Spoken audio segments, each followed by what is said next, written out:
In the desert margins of the Persian Empire, around 400 BC, farmers working the arid fringe territories between the Zagros Mountains and the Central Plateau were solving a problem that modern irrigation engineering still handles with considerably more complexity and considerably less elegance. The problem was not water scarcity, it was water delivery. Rainfall in these regions was irregular, surface evaporation in summer temperatures was extreme, and the window between waterlogged soil and bone-dry soil was narrow enough that a single mist irrigation could kill an established crop. Their solution was a buried clay vessel called an olla, an unglazed terracotta pot, sealed at the top, filled with water, and buried neck-deep beside the root zone of a plant. The unglazed clay wall acted as a permeable membrane. Water migrated outward through the ceramic matrix at a rate governed not by gravity or human timing, but by the moisture demand of the soil immediately surrounding it. When the soil was dry, suction drew water through the clay wall. When the soil reached adequate moisture, the migration slowed and stopped. The plant's root zone maintained a near constant moisture level without a single moment of human attention after the initial fill. This technology required no pipes, no timers, no pressure systems, no electricity. It required fired clay and water. The Persian farmers using it were not compensating for a lack of sophistication. They were operating at a level of systems thinking that the modern garden irrigation industry has not surpassed.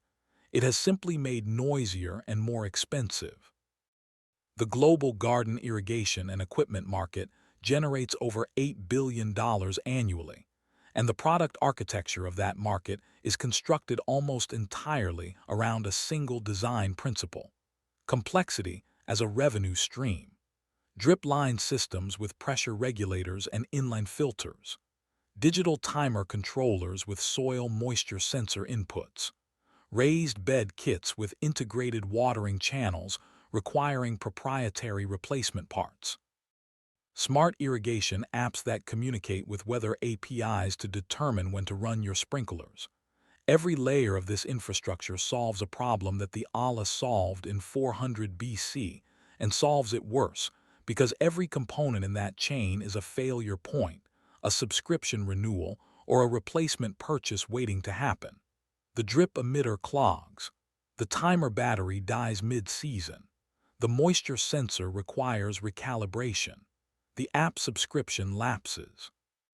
And every time one of these systems fails, the gardener does not question the architecture that created the dependency. They buy a replacement part. They upgrade to the next model. They renew the annual subscription to the cloud-based watering platform that should not have existed in the first place. The modern gardening industry does not profit from simplicity. It profits from the ongoing management of complexity it introduced. A gardener who understands capillary physics and builds a self-watering bed from a plastic storage container and a length of pipe has permanently exited every product category that industry depends on. No timers, no drip lines, no moisture meters, no apps. The physics runs the system. The gardener fills a reservoir. That exit is permanent and it costs under $30. The industry's preferred outcome is that it remain unknown. The mechanism that makes a wicking bed function is capillary action. The same physical force that draws water upward through a paper towel pulls fuel up through a candle wick and moves water from the roots of a tree toward its canopy against the force of gravity. It is not a technology. It is a property of matter, and it operates without energy input, without mechanical assistance, and without failure modes. At the molecular level, capillary action is the result of two competing forces: adhesion, the attraction between water molecules and the surface of a porous material, and cohesion, the attraction between water molecules themselves. In a narrow pore or channel, adhesion pulls the leading water molecules upward along the pore wall, and cohesion pulls the molecules behind them along for the ride. The narrower the pore, the stronger the adhesive contact relative to the volume of water being lifted, and the higher the water column rises.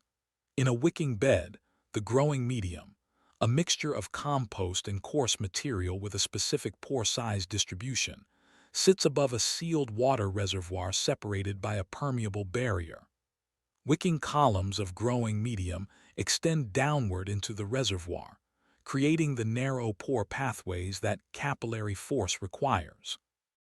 Water rises from the reservoir through these columns, spreading laterally through the growing medium as it reaches the root zone above. The critical variable governing this system is matrix potential, the measure of how strongly the growing medium's pore structure holds and distributes water relative to the gravitational pull trying to drain it downward. A correctly blended wicking medium maintains a matrix potential that keeps the root zone at consistent field capacity, the moisture level at which water is available to roots, without displacing the air pockets roots also require. The reservoir delivers water upward precisely as fast as the root zone demands it, because the demand, transmitted through the moisture gradient in the growing medium, is the mechanism driving the flow. This means the bed is self-regulating. A seedling in its first week draws less water than a fruiting tomato in midsummer, and the system delivers less. A day of heavy cloud cover reduces transpiration, the moisture gradient equalizes, and delivery slows without any human intervention. A heat spike increases plant water demand, the gradient steepens and delivery accelerates. The physics tracks the biology in real time, continuously, without sensors or algorithms. The Persian olla operated on identical principles. The unglazed clay wall was the wicking medium. The pot interior was the reservoir. The soil surrounding it was the root zone. The same moisture gradient that governs a modern wicking bed governed a buried pot in 400 BC. The physics has not changed. Only the unnecessary complexity layered on top of it has. A standard wicking bed built from a 60-liter plastic storage container costs between $15 and $30 in materials, including the container, pipe offcuts, and growing medium components. It requires no electricity, no mechanical parts, and no ongoing inputs beyond water added to the reservoir and organic matter added to the growing surface annually. A comparable drip irrigation setup for a single raised bed, timer, pressure regulator, distribution tubing, emitters, filter costs between $60 and $150 to install and requires seasonal maintenance, winterization, emitter replacement, and battery or power supply management. Its components have an average functional lifespan of 3 to 5 years before replacement. The wicking bed has no components that wear out. Over a 10-year period, the wicking bed's total cost, $30. The drip system's total cost over the same period, including replacements and maintenance, $200 to $400, conservatively. Source a plastic storage container with a minimum depth of 30 centimeters and a capacity of 50 to 100 liters. Drill a single overflow hole 10 centimeters from the base of the container. This establishes your maximum reservoir depth and prevents root zone flooding. Cut a length of 90 mm PVC pipe to the full internal depth of the container. This is your fill tube, the access point through which you will top up the reservoir. Cap the bottom end of the pipe with a cut piece of fly screen or shade cloth to prevent growing medium from entering. Position the pipe vertically in one corner of the container. Place a perforated divider, a cut piece of shade cloth, a section of weed mat, or a repurposed plastic tray with drainage holes, horizontally across the container at the 10 centimeter mark, resting on a small internal ledge or supported by pipe offcuts. This divider separates the reservoir below from the growing medium above. Cut 4 to 6 holes of 50 to 70 millimeters diameter through the divider and pack these openings tightly with your growing medium. A blend of 70% compost and 30% perlite or coarse sand works well. These packed openings are your wicking columns, the capillary pathways connecting reservoir to root zone. Fill the reservoir below the divider with water via the fill tube. Pack growing medium above the divider to within 5 centimeters of the container rim. Plant directly into the surface.